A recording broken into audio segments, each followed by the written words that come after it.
The iPad is dead. Long live Samsung.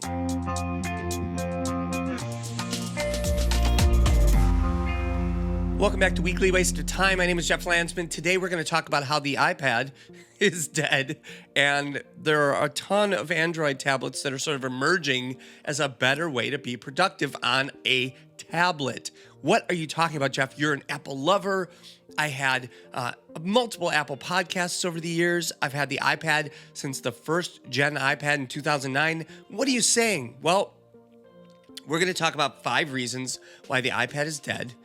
For now, the spring of 2022, and the Android is a better option right now.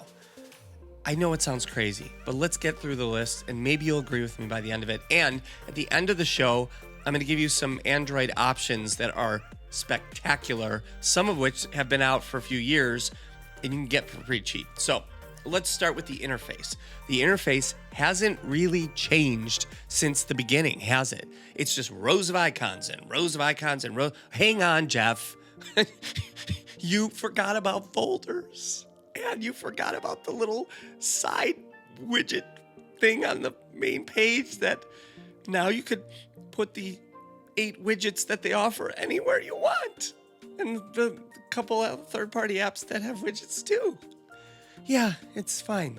It's still rows of icons and rows of icons. I know there's the app library where you can look at a list. It's a boring interface. It's boring. I'm sorry. I don't love it.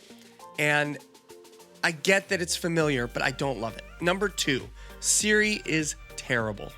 And the Apple Pencil, while it works beautifully and has very low latency, is not the most enjoyable experience. I got my iPad here. Yeah, the current iPad Pro, and I just wanted to listen to that. That is not fun to use a pen on glass. Now, I have this third-party screen protector which has magnets on the sides that gives it like a paper feel that I can remove, and if you listen, that sounds nice. That's sort of a solution. And this tip that I put on it, it's more like a pen. It's a finer tip. So, that's number 2. Siri's terrible. Apple Pencil, not enjoyable. The Samsung S Pen writes a lot smoother. It's got kind of a softer tip, so you're not feeling like a hard tip on hard glass. Number 3. Boring. The iPad's boring. I'm not just talking about the interface. I'm talking about the whole experience. The apps on the iPad are amazing, yes. But it's like, I'm trying to think of a good analogy. It's like, go to this room and there's something. Go to that room and there's something. Like, it doesn't feel integrated. It doesn't feel flowy. It doesn't feel connected. It just feels like bloop and bloop and bloop. Go here and then go here. Whereas the Samsung tablets are catching up with their DeX mode. Now, what is DeX mode? Well, DeX makes the tablet feel like a computer. You just hit a little button, and if you've got the Galaxy Tab S8 series, I think the S7 series down to the S6 series, or there's only one S6, you go into DeX mode, and then you have like a little start menu like you would on Windows, and you can put little apps in Windows and drag them around the desktop. It's phenomenal. It's incredible. And it's an option. That's all I'm suggesting. Give me the option, please. I get that Apple's trying to differentiate the Mac and the iPad. Oh, you like rows of apps? Get an iPad. You want to move things in Windows, Jeff? Is that what you want? Yes. Okay, then buy a Mac. Can't I just have it all in one? You're running the same chip, for the love of... Come on. No, you buy both. Okay, or get a Samsung tablet and you get both. Number 4, AMOLED versus the Apple displays. Now, the Apple displays have been LCD forever. And yes, they're Retina. They call them Retina and Super Retina. And, it's just, so it's a marketing thing. Yeah, they look great in terms of the detail. And the color palette is solid. And it's authentically realistic to the actual colors. Great. Samsung has been using LED, OLED, and AMOLED displays on their tablets for a long time, going back to the Galaxy Tab S5e, which is from It's their budget tablet from 2019.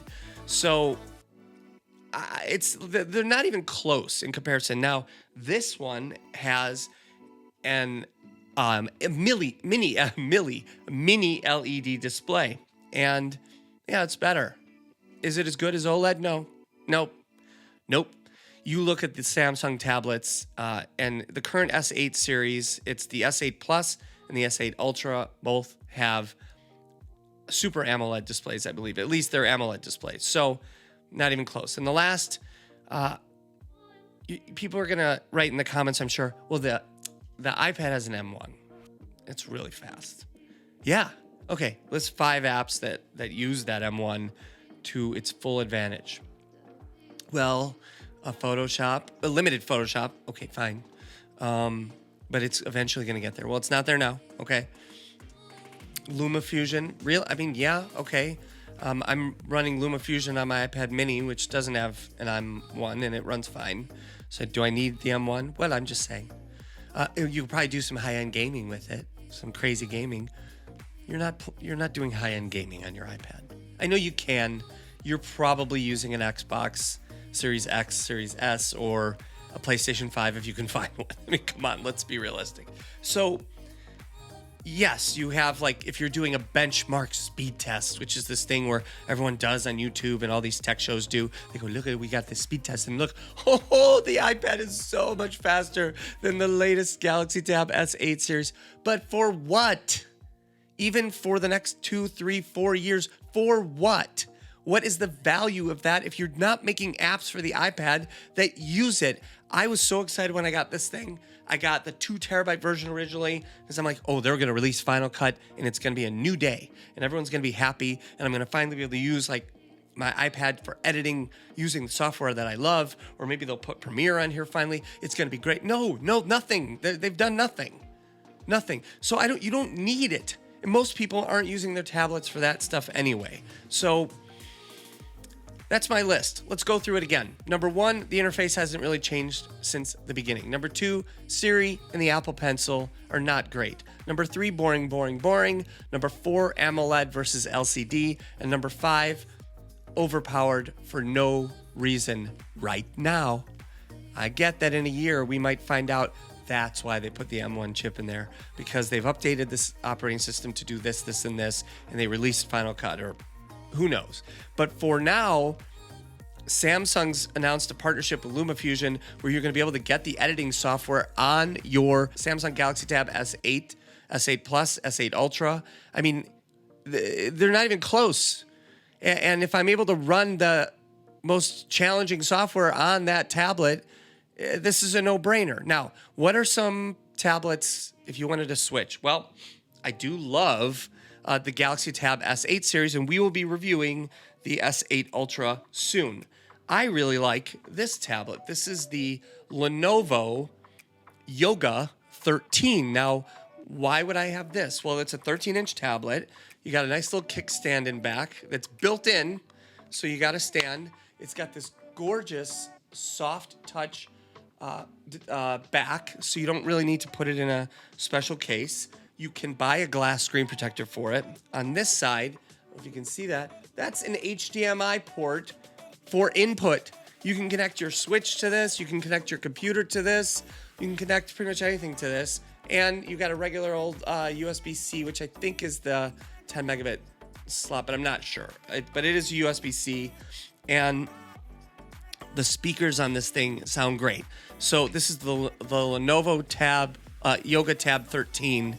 It's on sale for almost half price on the Lenovo site. I bought 2 of them because I'm using them as monitors for my work, and they also happen to be tablets. The speakers sound great too, and it's got this mode which some people don't like, but I'm going to just show you real quick.